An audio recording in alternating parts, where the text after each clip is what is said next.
बिरसा टोला मध्य प्रदेश का एक छोटा सा गांव। कुछ साल पहले ये गांव भी दूसरे गांव की तरह ही हरा भरा और खुशहाल हुआ करता था, लेकिन अब इस गांव में चंद लोग ही रह गए हैं। गांव के अधिकतर लोग अपने घर छोड़कर यहां से जा चुके हैं। लोगों का मानना है कि ये गांव शापित है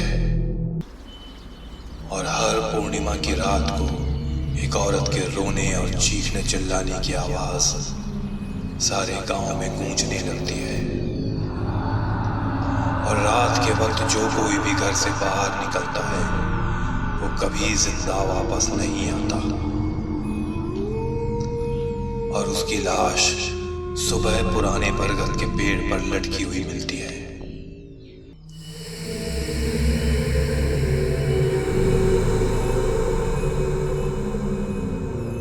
इसलिए अंधेरा होते ही लोग अपने घरों के दरवाजे बंद कर घर में दुबक कर बैठ जाते हैं और कोई भी अंधेरा होने के बाद बाहर आने की हिम्मत नहीं करता। और अगर कोई इस गांव के बाहर का इंसान पूर्णिमा की रात को इस गांव के पास से भी गुजरता है तो वो रास्ता भटक जाता है और इस गांव तक पहुंच जाता है। कहते हैं कोई है जो उन लोगों को किसी न किसी तरह अपने पास बुला लेती है और फिर वो इस गांव से जिंदा बाहर नहीं जा पाता।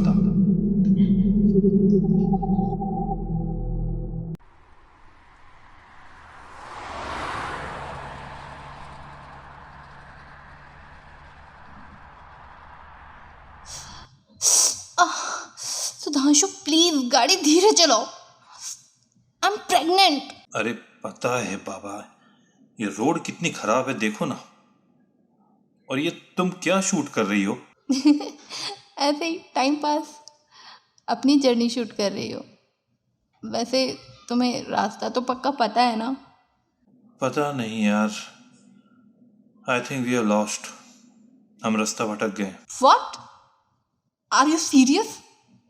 हाँ यार, शायद हमने कोई गलत टर्न ले लिया है। रुको, मैं मोबाइल में देखती हूँ। शिट, इसमें तो नेटवर्क ही नहीं है। सुधांशु गाड़ी रोको और पूछो किसी से। शाम होने वाली है, अगर इस जंगल में फंस गए तो मुसीबत हो जाएगी। अरे किससे पूछूं यार, यहाँ कोई दिखाई दे रहा है तुमको? उफ, ये जंगल तो खत्म होने का नाम ही नहीं ले रहा। तुम टेंशन मत लो, आगे कोई ना कोई गांव होगा, वहां पता करते हैं। एक मिनट, रुको रुको, गाड़ी रुको। क्या हुआ? गाड़ी रोको सुधांशु, वो देखो मंदिर है वहां पर। सीरियसली तुमने मंदिर देखने के लिए गाड़ी रुकवाई है? वैसे इस मंदिर में क्या खास है? ऐसे मंदिर अक्सर गांव के बाहर बनाए जाते हैं ताकि गांव में कोई बुरी शक्ति ना आ सके। लेकिन ये मंदिर तो खाली है यार, यहाँ पे मूर्ति भी नहीं है। ओह, लेकिन इसका मतलब ये है कि यहाँ आसपास कोई ना कोई गांव तो होगा। चलो देखते हैं।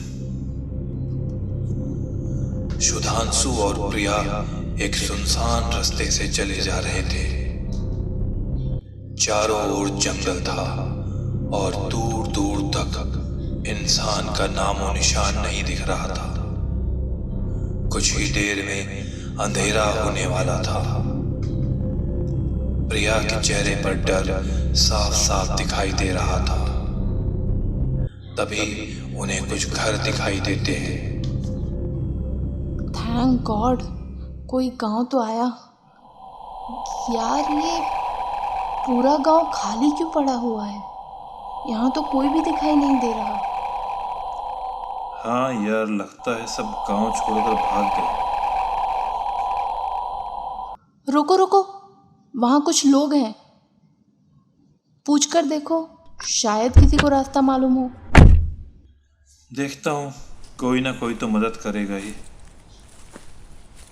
अरे भैया, ये जबलपुर तक जाना था, मैं रास्ता थोड़ा भटक गया हूँ, बता सकते हैं कहाँ से जाना है?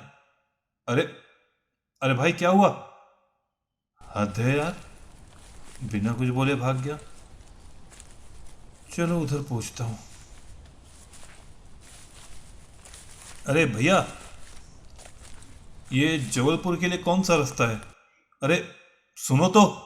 अरे प्रॉब्लम क्या है तुम लोगों की? अरे रास्ता ही तो पूछ रहा हूँ। सुधांशु, क्या हुआ? पता नहीं यार, हर आदमी मुझे देखकर भाग जाता है। बोला था ना, इतने खतरनाक दिखते हो, वो लोग तुम्हें देखकर डर गए होंगे। अच्छा, तो तुम तो बड़ी खूबसूरत हो ना। जाओ पूछ कर देख लो। वेट, मैं पूछ कर आती हूँ। हेलो बेटा, आपके घर में कोई है? मम्मी या पापा? अरे अरे, डरो नहीं बेटा, मैं तो सिर्फ रास्ता पूछने आई थी। अजीब लोग हैं। क्या हुआ, बताया किसी ने रास्ता? यार सच में बहुत अजीब लोग हैं यहाँ। वो लड़की मुझे देखकर अंदर भाग गई। यह सब ऐसे ही है लगता है। रुको, मैं उधर पूछ कर आता हूँ, तुम गाड़ी में बैठो। नहीं, मैं भी तुम्हारे साथ आती हूँ। सुधांशु, वो पेड़ देखो ना, कितना डरावना लग रहा है ना। सच में यार, बड़ा खतरनाक लग रहा है। अरे दादा, हम लोग रास्ता भटक गए हैं, बता सकते हो ये हाईवे किधर पड़ेगा? अरे जाओ साहब, जाओ यहाँ से, कोई तुम्हारी मदद नहीं करेगा, जाओ। अरे भैया, रास्ता ही तो पूछ रहे हैं। चलो यार यहाँ से, यहाँ कोई मदद नहीं करने वाला। तुम लोग रास्ता भटके नहीं हो, उसने तुम्हें रास्ता भटका दिया है, क्योंकि वो तुम्हें यहाँ बुलाना चाहती थी। कौन बुलाना चाहती थी? क्या बोल रहे हो? कौन बुलाना चाहती थी? आज पूर्णिमा की रात है साहब, आज उसके आने का दिन है। मेरी बात मानो, निकल जाओ यहाँ से जल्दी से। वैसे तुम्हें वो जाने नहीं देगी आज की रात। क्या बकवास कर रहे हो? पागल है क्या यहाँ सब लोग? प्रिया, तुम उस औरत से जाकर पूछो, शायद वो हमारी मदद करे।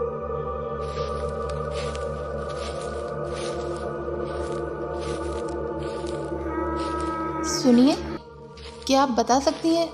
अरे कि सुनिए, अरे कहाँ जा रही हैं? मेरी बात तो सुनिए। हद है यार, ये लोग तो ऐसे भाग रहे हैं जैसे हम इन्हें खा जाएंगे। आप नहीं खा जाएंगे मैडम, लेकिन किसी ने अगर अपना मुंह खोला तो वो चुड़ैल जरूर उसे खा जाएगी। अच्छा, लेकिन तुम तो बात कर रहे हो ना, इसका मतलब वो चुड़ैल तुम्हें भी खा जाएगी। हम तो उस पहाड़ी पर मंदिर में रहते हैं साहब, और चुड़ैल वहां नहीं आती। लेकिन अगर हमने आपको वहां ले गए तो ये गांव वाले हमको जरूर मार डालेंगे। गांव वाले मार डालेंगे? क्यों? क्योंकि वो नहीं चाहती साहब कि इस गांव में कोई किसी की मदद करे, और वो भी पूर्णमासी की रात को। क्यों? पूर्णमासी की रात को ऐसा क्या है? क्योंकि 10 साल पहले पूर्णमासी की रात को ही गांव वालों ने मिलकर उसे बेरहमी से मार डाला था। किसे मार डाला था? रेवती नाम था साहब उसका, इसी गांव के सरपंच की बेटी थी। एक दिन वो एक शहरी लड़के के साथ भाग गई, और जब कुछ महीनों बाद वो वापस आई तो उसे किसी ने स्वीकार नहीं किया, न घर वालों ने और न गांव वालों ने। वो एक पुराने बरगद के पेड़ के नीचे ही रहती थी। गांव के कुछ बच्चे उसे खाने को दे देते थे।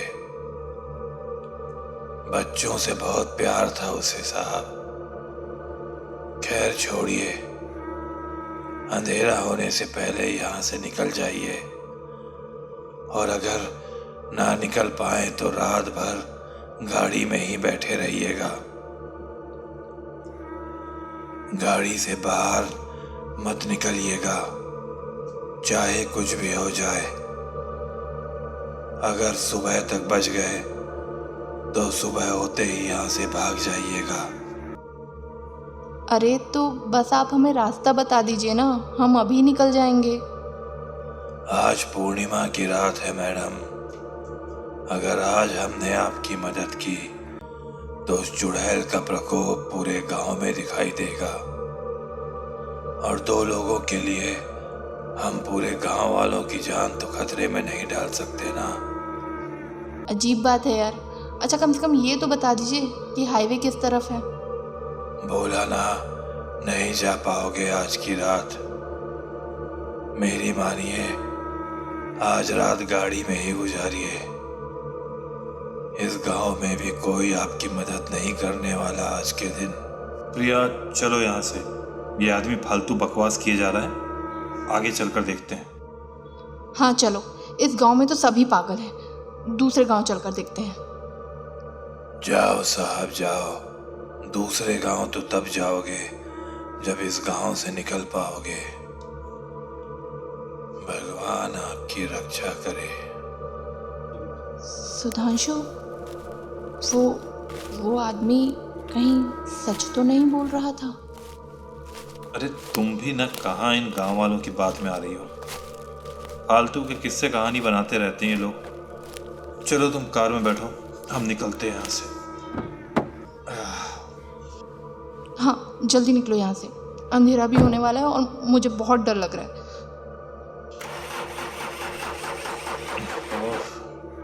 इसको क्या हो गया? अब क्या हुआ? अरे यार गाड़ी स्टार्ट नहीं हो रही है, अभी तक तो ठीक थी। सुधांशु, मुझे लगता है कहीं सच में चुड़ैल तो। चुप करो यार, कहाँ तुम भी ना। रुको मैं बोनट खोल कर देखता हूँ। नहीं, तुम गाड़ी से बाहर नहीं जाओगे, तुम अंदर ही रहो। अरे अंदर रहा तो गाड़ी कैसे स्टार्ट होगी? चेक तो करने दो यार, कुछ नहीं होगा मुझे, डोंट वरी। ठीक है, लेकिन प्लीज़ जल्दी आना। हाँ देखता हूँ, तुम आराम से बैठो, कुछ नहीं होगा।